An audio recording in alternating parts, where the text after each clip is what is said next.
Minutes. Thank you, Mr. Speaker, and I want to thank my friend Chairman Calvert for giving me an opportunity to speak on this very vital piece of legislation. It is our solemn duty, Mr. Speaker, our solemn duty to protect our allies and defeat our common enemies. I think we have agreement on both sides of the aisle that we need to do that. October 7th, 2023, Hamas launched a brutal attack on our friends in Israel, and we've all seen the carnage and the assessment of damage and the terrific loss of life in Israel.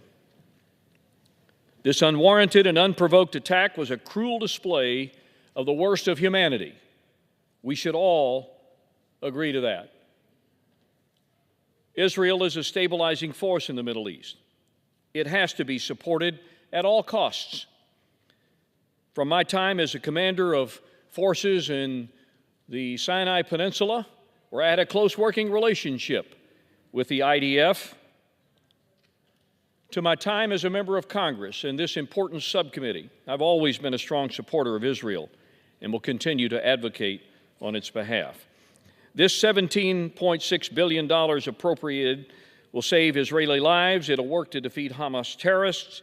The funding will replenish and procure advanced weapon systems, defense articles, and defense services, provide for the procurement of the Iron Dome, David Sling, and Iron Beam defense systems to combat short-range rockets and support U.S. military operations in Israel. In short, Mr. Speaker, we need to pass this bill.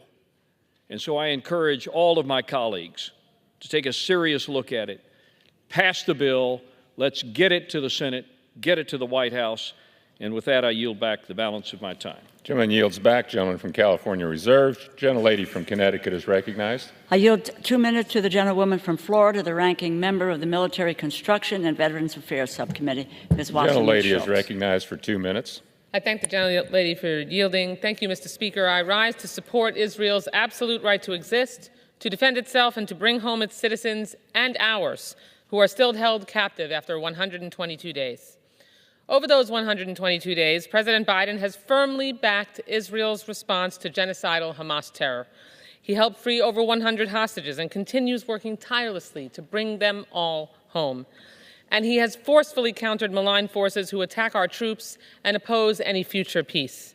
Meanwhile, for 122 days, Republicans have ignored President Biden's urgent request: safeguard our democracy and our allies from adversaries who seek chaos, death, and destruction. This abdication of responsibility fails our constituents, our allies, and our national security interests. After months of waiting, I won't hesitate to vote for Israel's defense in this moment of crisis. But I'm enraged that Republicans are playing political games, caving to Trump and the extreme fringe of their party at the expense of our most sacred national obligations. They cynically pound the table about Iran, but they're suddenly blind to Putin's wrath in Ukraine and deaf to Xi's threats against Taiwan. They callously disregard the humanitarian tragedy facing Gazans, who are also victims of Hamas, eroding our credibility and undermining future prospects for a just and lasting peace. And I'm appalled that after 3,300 anti-Semitic attacks in this country in just 3 months, they will pass a dozen non-binding resolutions only to turn around and defund basic protections for Jewish Americans. We could have passed the president's emergency request months ago in a massive bipartisan show of strength. But instead, Republicans are needlessly weaponizing these vital efforts to score cheap political points.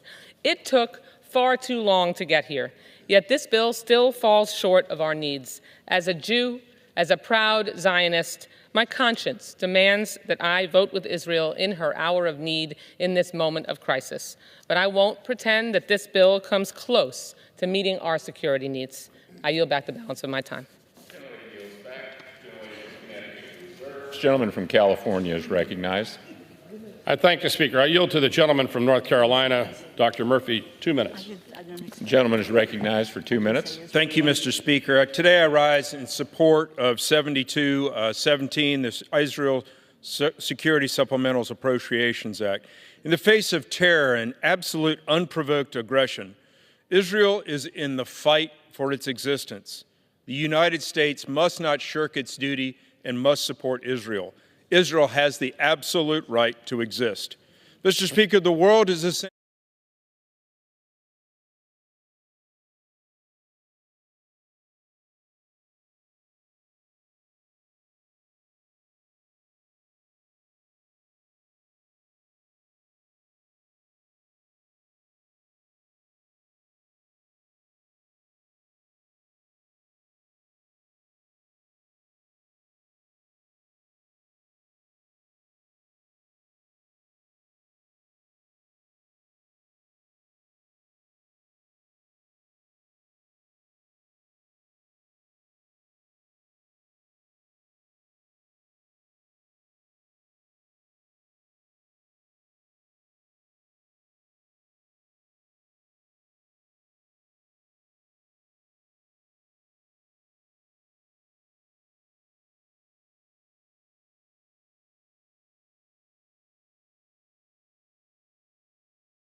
basis. Funds from this bill will enable Israel to defend itself and the U.S. to protect our own military personnel. Mr. Speaker, I recognize and I respect the concern of friends who support Israel but want other issues also important to be addressed. But, Mr. Speaker, the perfect should not be the enemy of the good. And let me be clear, my vote will be for what is in this proposed bill and not a rebuke of what is left out. I fear that a divided Congress will embolden Israel's adversaries and put our own military in harm's way. Israel's security is our security. I stand with Israel, I stand with humanity, and I urge my colleagues to join me in supporting this bill. And I yield back. Gentlelady yields back. Gentlelady from Connecticut reserves. Gentleman from California is recognized. I yield to the gentleman from New York, Mr. Lawler, 3 minutes. Gentleman is recognized for 3 minutes. Thank you, Mr. Speaker. Thank you, Mr. Chairman. Today I rise to show my strong support for this aid package that will support our closest ally, Israel. Providing much-needed assistance for Israel and for U.S. forces in the Middle East region reaffirms our unwavering commitment to democracy, security, and peace in the Middle East. This is a funding package that will enhance Israel's defense capabilities, specifically in the area of missile and rocket defense, with significant allocations for the Iron Dome and David Sling systems, and the innovative Iron Beam system designed to counteract shorter-range threats. All of these are made even more necessary due to Iran's investment in weapons for terrorists around the region, including Hamas, the Houthis, Hezbollah, and others. And these groups are expanding their attacks on U.S. troops. This aid package should transcend partisan lines. It is about more than supporting Israel's right to defend itself. It is about securing our strategic interests and showing support for our closest ally, Israel. That's why I was shocked to see that President Biden swore to veto this legislation, which provides our ally Israel with essential aid. There are no policy riders or poison pills. It is a clean bill supporting the state of Israel. This should not be political, and it shouldn't be that complicated. Yet, for whatever reason, Joe Biden has indicated he would veto this bill, and House and Senate Democrats are falling all over themselves to oppose it. It has been 122 days since the terrorist attack of October 7th. The House passed an aid package months ago. The Senate did not act. And according to reports, the Senate may not even have the votes tomorrow to pass their supplemental bill. Therefore, this may end up being the only bill in town. And I just can't understand why my Democratic colleagues, whether you think it's political or not, vote yes. What are you, crazy? I just don't even understand the logic. It's a clean bill. Vote yes. Even ultimately, if the Senate does pass their bill and it does come here, then we'll deal with that. But why would you ever want to be on the record on a clean bill opposing aid to the state of Israel? It's foolish. It's my sincere hope that all of my colleagues will find the moral courage to support this funding package and support Israel in her time of need while providing critical resources to our troops overseas. A little common sense here. Vote yes. I yield back. The gentleman yields back. Members are reminded to direct their remarks to the chair. The gentleman from California reserves. Gentlelady from Connecticut is recognized. I yield 2 minutes to the gentleman from Connecticut, the ranking member of the Intelligence Committee, Mr. Himes. The gentleman is recognized for 2 minutes. I thank Ms. DeLauro, and maybe I can help my confused friend from New York so that he might understand what is at stake here and why Democrats are going to vote no. I stand here with some trepidation because for a decade and a half, I have stood here and proudly voted to support Israel, and Israel has been attacked, and I know that we will pass Israel aid. But make no mistake, what we're seeing today is a profoundly cynical political maneuver. And for my friend from New York, let me explain it. Mr. Calvert, Ms. DeLauro, and I were in the White House when the Speaker, all of 2 days the Speaker of the House, looked at the National Security Advisor and said, we will do border first, Ukraine, Taiwan, and Israel. He demanded that. The White House said no. We shouldn't bind those things up because that creates the possibility that we don't get any of that done. And then we make very real progress. We have a bipartisan package which does all of those things. It counters Putin's murderousness in Ukraine. It supports Taiwan. It stands with Israel. It provides humanitarian aid. And it offers a once-in-a-generation opportunity to do a border and immigration deal. An immigration deal that the Border Patrol Union has endorsed. My Republican colleagues trot out the Border Patrol every day and say, look at these poor guys. The Border Patrol Union has endorsed this bill. This should pass. It's a historic opportunity to stand for what we believe as Americans. But then something happened. Donald Trump called. Donald Trump called the Speaker. The Speaker said it. And he said, we know how he feels about Ukraine. And he said, don't do the border deal. A border deal negotiated with one of the most conservative senators in the United States Senate. Mr. Calvert, Ms. DeLauro, and I heard Mitch McConnell say, this is a better deal than we get if Donald Trump is president and we have the House and the Senate. But Donald Trump called. I need to put another name out there. Neville Chamberlain, 1938, peace for our time, because he kowtowed to a dictator. That is what is at stake. We will hang the legacy of Neville Chamberlain around our necks if we don't seize this historic opportunity to do a comprehensive security bill and reject this political, cynical maneuver. I yield back. Gentlelady from Connecticut reserved. Gentleman from California is recognized. Thank the Speaker. The House was excluded from all negotiations regarding the Senate supplemental.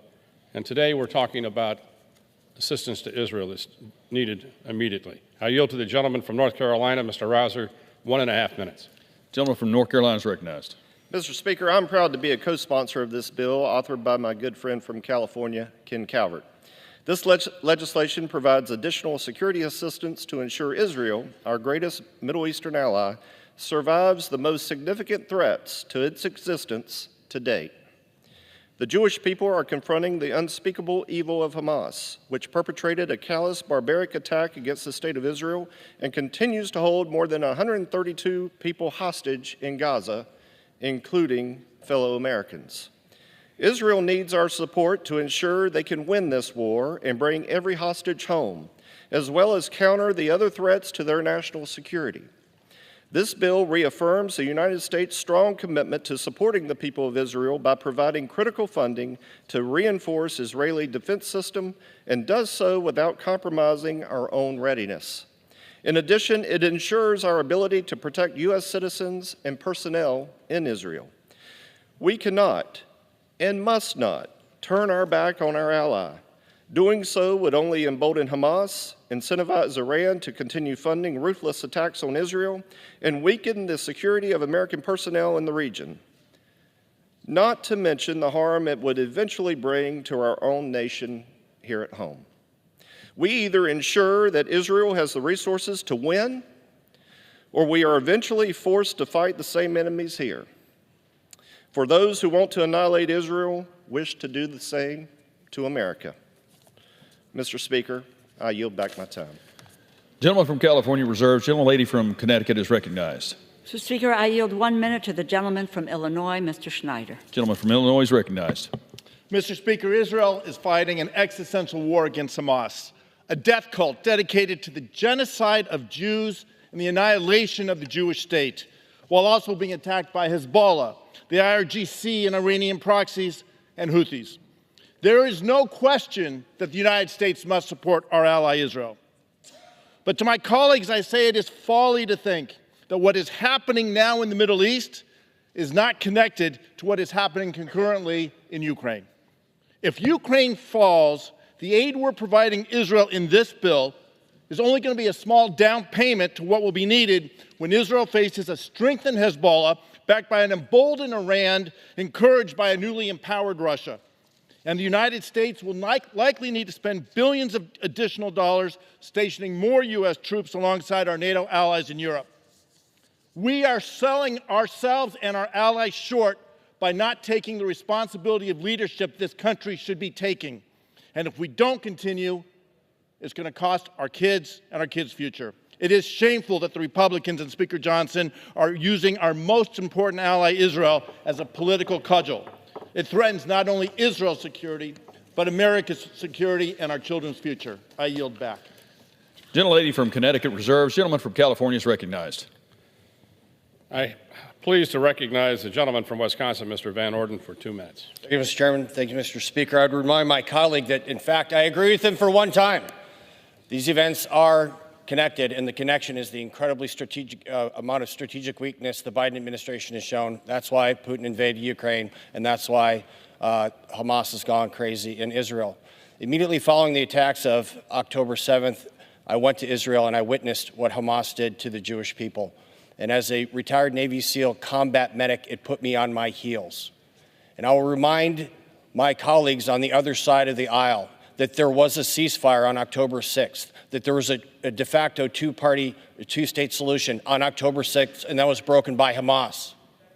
And unlike the vast majority of my colleagues on the other side of the aisle, I spent my entire adult life either training for, training others for, or at war myself.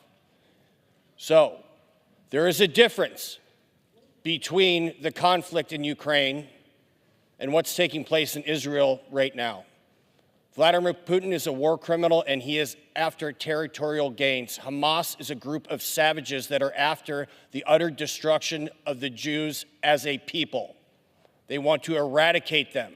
And there are members of the other party who have been censured, member of the other party that's been censured on this floor for grossly anti-Semitic remarks, and that's what's taking place. Do not be fooled by this political rhetoric. I stand with the Jewish people now. I will stand with them from the beginning to the end, so the river to the sea never takes place. And with that, Mr. Speaker, I yield back my time. Gentleman from California reserves. Gentlelady from Connecticut is recognized. Mr. Speaker, I yield 1 minute to the gentleman from California, Mr. Khanna. Gentleman is recognized. Thank you, Mr. Speaker. I will vote no today on the $17 billion aid package, which provides a blank check to Netanyahu, Ben-Gvir, and the extreme right-wing government in Israel. How dare Ben-Gvir, Israel's national security minister, have the gall to criticize America while calling for the mass expulsion of Palestinians? I will vote no because this bill includes zero humanitarian aid while children are dying and 400,000 Gazans face famine. I will vote no because this bill undermines human rights and international law, ignoring the recent ICJ decision calling on Israel to do more to protect Palestinian civilians. I will vote no because it is painfully obvious to the entire world that what is needed today is a permanent ceasefire and a release of all hostages. There come moments in a nation's history when our actions reveal our values. This is such a moment. We must stand for stopping the bombing, for ending this brutal war, and for justice in the Middle East, with a Palestinian state with equal rights living side by side with Israel. Gentlelady from Connecticut reserves. Gentleman from California is recognized. Mr. Speaker, I reserve the balance of my time. Gentleman reserves.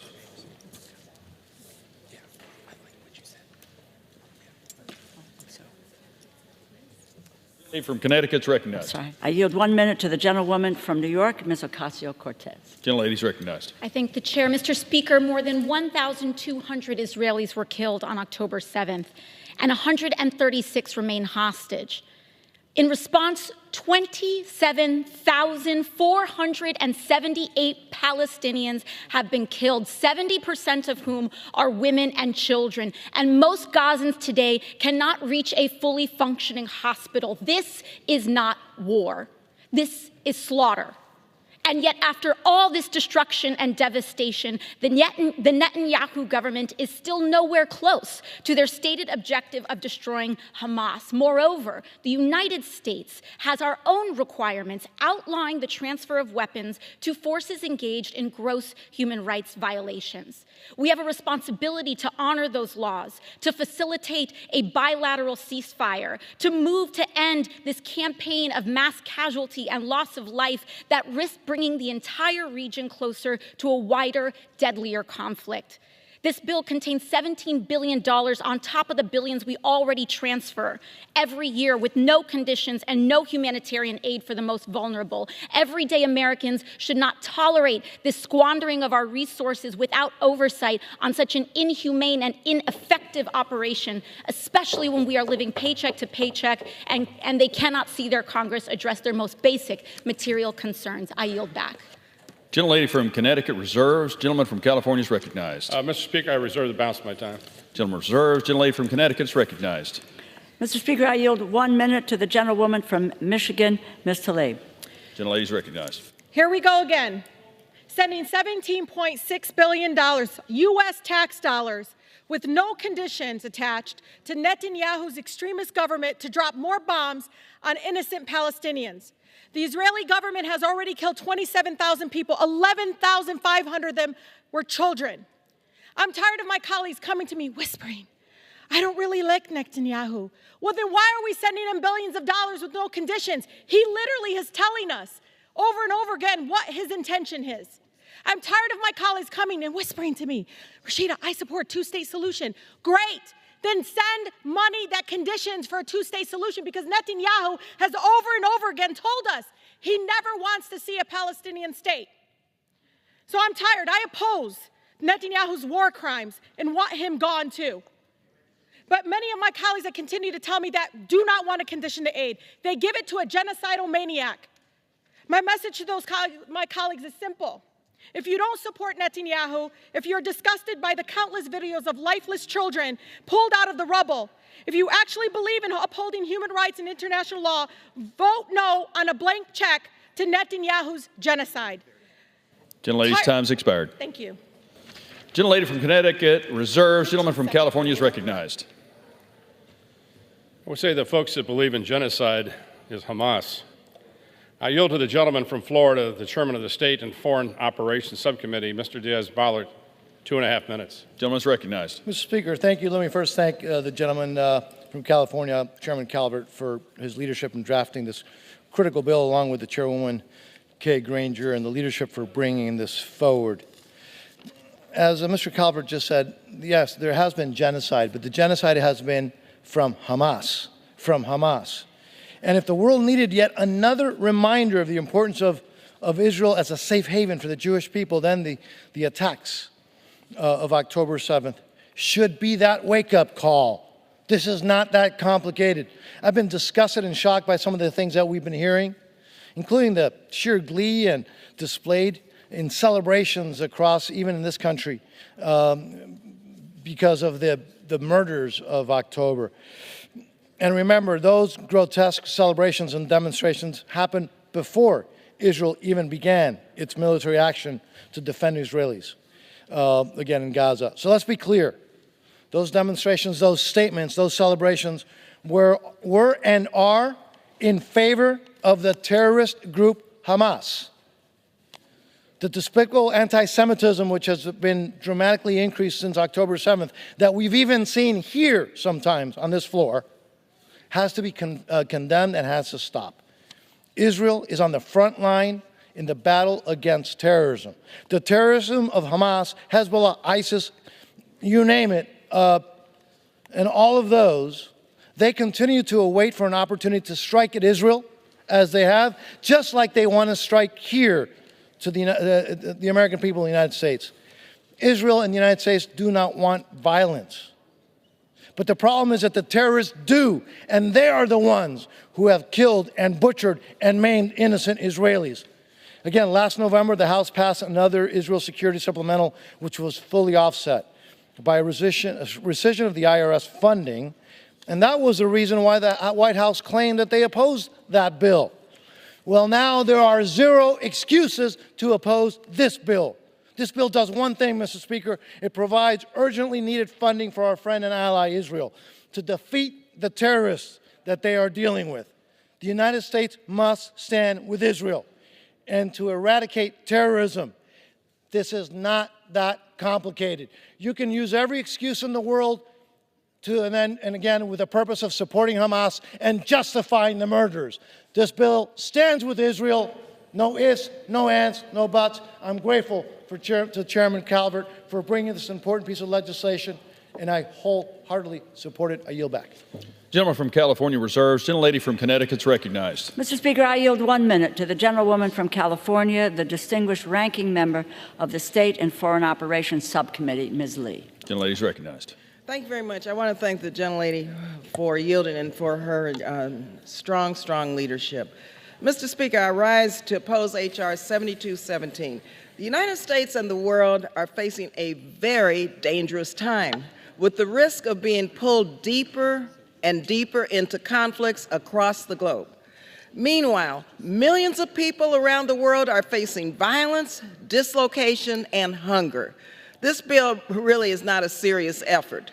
As the ranking member of the State and Foreign Operations Subcommittee, I cannot support a bill that fails to meet the challenges of this moment and abandons those most in need of humanitarian assistance. And yes, this bill undermines the United States policy which supports a two-state solution. This bill is a blatant political stunt that is dead on arrival in the Senate. And so I urge my colleagues to oppose it. Thank you, and I yield the balance of my time. Gentlelady from Connecticut reserves. Yes. Gentleman from California is recognized. May I inquire how much time is left? Both sides. Gentleman from California has 30 seconds. Gentlelady from Connecticut has 2 minutes. Mr. Speaker, who has the right to close? Reserve the right to close. Gentlelady from Connecticut. Yes, reserve. I'm prepared to close. Gentleman from California reserves. Gentlelady from Connecticut is recognized. Okay, thank you. A short while ago, my colleague from Arkansas said it is our solemn duty to protect our allies. Indeed, it is our solemn duty to protect our allies. Our allies in this case are Israel, yes, and we support Israel. Our ally is Ukraine, and we need to continue to support Ukraine. Our ally is Taiwan, and we need to support Taiwan. We have a solemn duty, yes, to provide humanitarian assistance to innocent civilians. We have a solemn duty to protect our border. These are not the issues that are part of this bill. This bill does not meet those solemn obligations. My Republican colleagues do not want to help Ukraine or the Indo-Pacific and Taiwan. They do not want to address border security. They talked about border security as being the key to opening up the door to foreign assistance. They said it in the White House. The Speaker did that and now has walked away from it. It is really a political sham. They do not want to promote humanitarian assistance and leave millions of innocent civilians without food, shelter, clothing. In a conversation with the director of the World Food Organization, Cynthia McCain, she said, and I asked about Gaza, she said to me, Rosa, these people are starving. It is a famine. And I believe that is as well in this process of providing assistance to just Israel and not our other allies, they do hurt Israel and isolate Israel. It is time for my colleagues to be able to, on the other side of the aisle, to put our country and our national security ahead of partisan politics. What we should do is to vote this bill down. I yield back. Gentlelady from Connecticut yields. Gentleman from California is recognized. The gentlelady yields the balance of her time. Yes, sir. I'll close. The gentlelady is correct. This bill is not about Ukraine or Indo-PACOM or some other things that I would love to have some discussions about in the future. This is about Israel. And I think my friends on the other side of the aisle know I'm not a cynical person. I went about this, I've been in favor of moving an Israel bill for some time, and now is the time. I think it's just simply the right thing to do. And with that, let's pass this bill, let's support Israel, and I yield back the balance of my time. Okay. The question is, will the House suspend the rules and pass the bill H.R. 7217? Those in favor say aye. Those opposed, no. In the opinion of the chair, 2/3 being in the affirmative, the rules are suspended, the bill is passed. Without objection, the motion to reconsider is... Mr. Speaker, purposes of the gentlelady from Connecticut. I ask for the yeas and nays. The yeas and nays are requested. Those favoring a vote by the yeas and nays will rise. A sufficient number having risen, the yeas and nays are ordered. Pursuant to Clause 8 of Rule 20, further proceedings on this question are postponed. Proceedings will resume on questions previously postponed. Votes will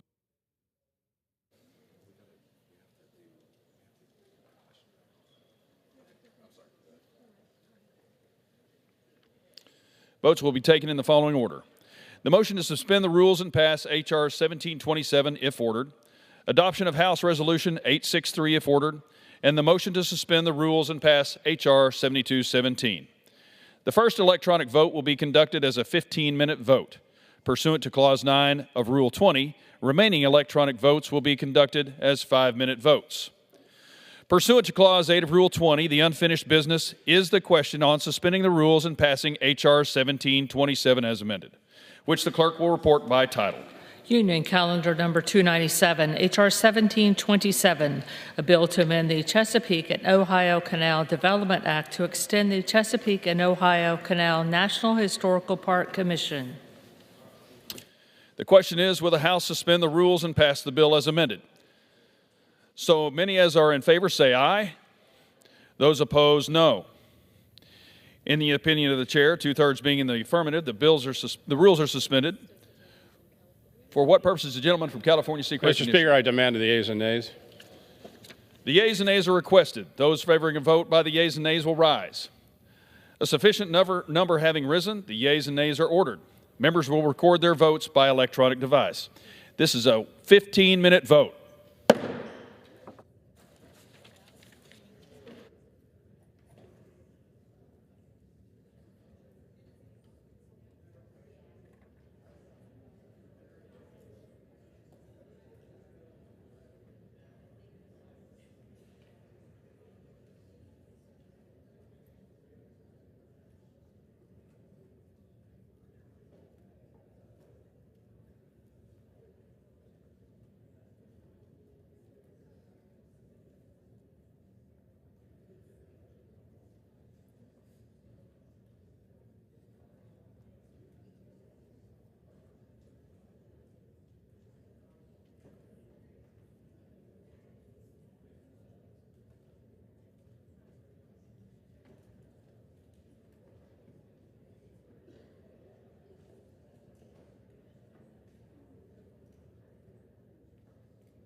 On this vote, the yeas are 427, the nays are 2, 2/3 being in the affirmative.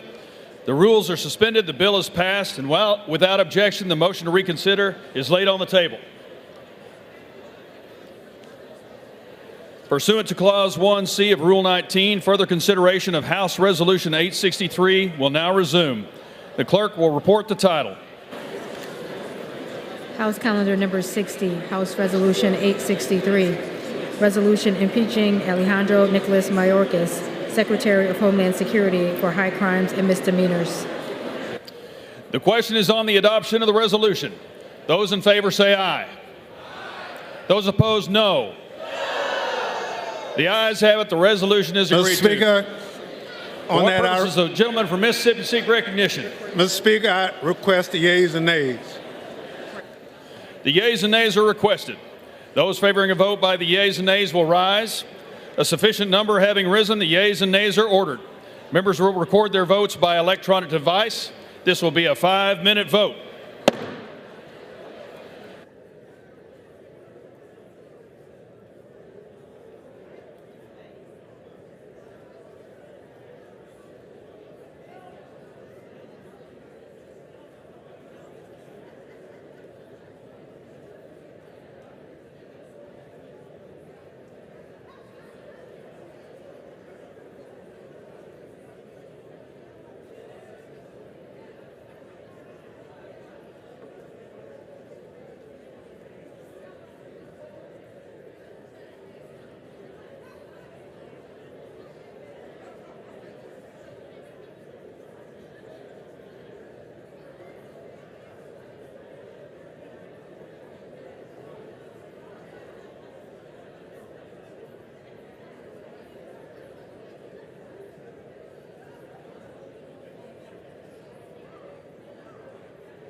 On this vote, the yeas are 214 and the nays are 216.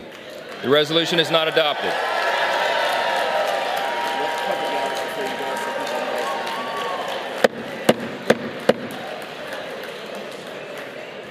For what purpose does the gentleman from Utah seek recognition?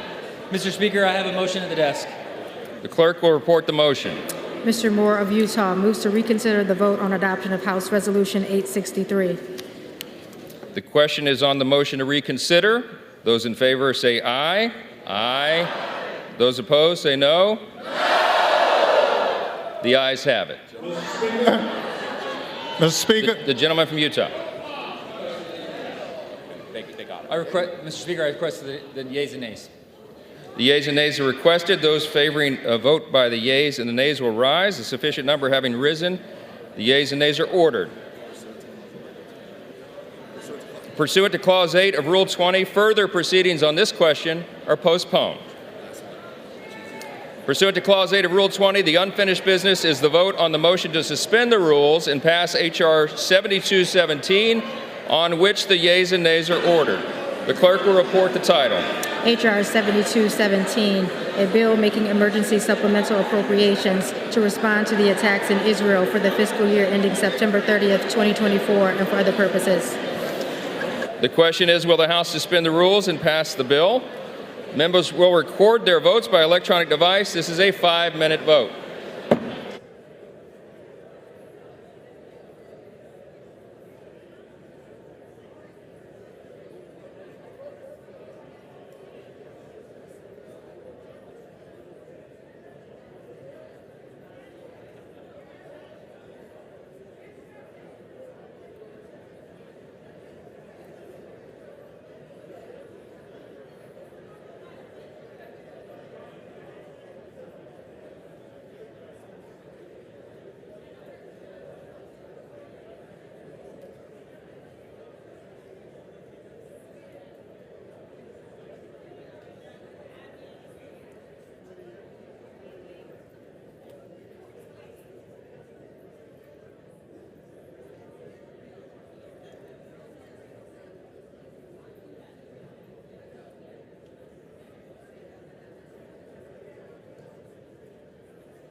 1 minute.